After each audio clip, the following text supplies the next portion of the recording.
I have complete confidence that both Samir Shah, the chair of the BBC, and Tim Davie are treating this with the seriousness that this demands. Sorry, I've heard that so many times. Tim Davie resigns as Director General of the BBC. Well, that's a good start. The CEO of News, Deborah Turness, is also resigning. And there is more. The most serious of which is that there is systemic bias in the way that difficult issues are reported at the BBC.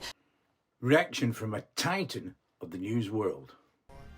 They've known all about this for 6 months, and they were keeping stum about it, hoping that it would go away. Instead of going away, it ends up with some incredible reporting by the Daily Telegraph, which has forced this change.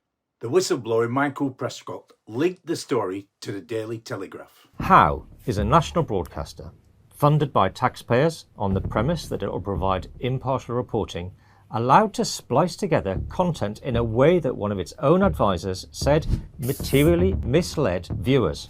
But if members of its own editorial standards committee have no faith in the broadcaster, you have to ask, should we? And so should the government. Back to Nandi. The sort of language that is used in reporting is entirely inconsistent.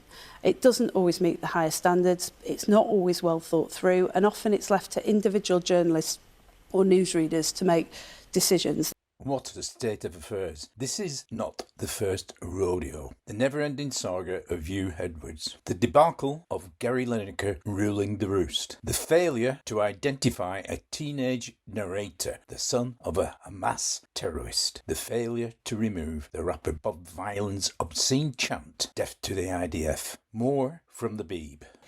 Another source characterised it to me as the culmination of a relentless critique of BBC journalism over 2 years by members of the board and advisers, all of whom come from the same political persuasion, that person said. Not according to the CEO of BBC News. There is no institutional bias. Mistakes are made, but there's no institutional bias. Later in an interview, the chair addressed the same issue.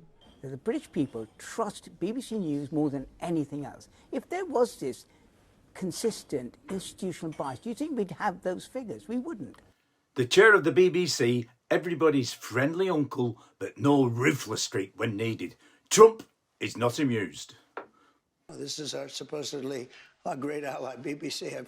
The government has a chunk of that one, I guess, but that's a pretty sad event. They actually changed my January 6th speech, which was a beautiful speech, which was a very calming speech, and they made it sound radical. And they actually changed it. What they did was rather incredible. They're showing me the results later on, the results of what they did, how they butchered it up. But it was very dishonest. Britain's top political journalist does not mince his words. And more people say to me, they don't trust the BBC anymore. And if they don't trust the BBC anymore, it has no future. So it is curious that the media environment has never been more challenging, never more difficult for something like the BBC. And yet you could argue it would be nice to have one at least semi-publicly funded organisation whose whole purpose was to report the news as impartially as it could. A Panorama documentary broadcast by the BBC about Donald Trump a week before the United States election in 2024, the Daily Telegraph has accused the BBC of misleading viewers by editing Donald Trump's speech, by splicing one sentence said 54 minutes ago with one sentence said 54 minutes later. October Films Ltd was the independent production company that produced the BBC Panorama documentary. The video was widely reported to have been edited by BBC journalists. Their mantra to tell the news in an informative, entertaining, impartial, truthful way.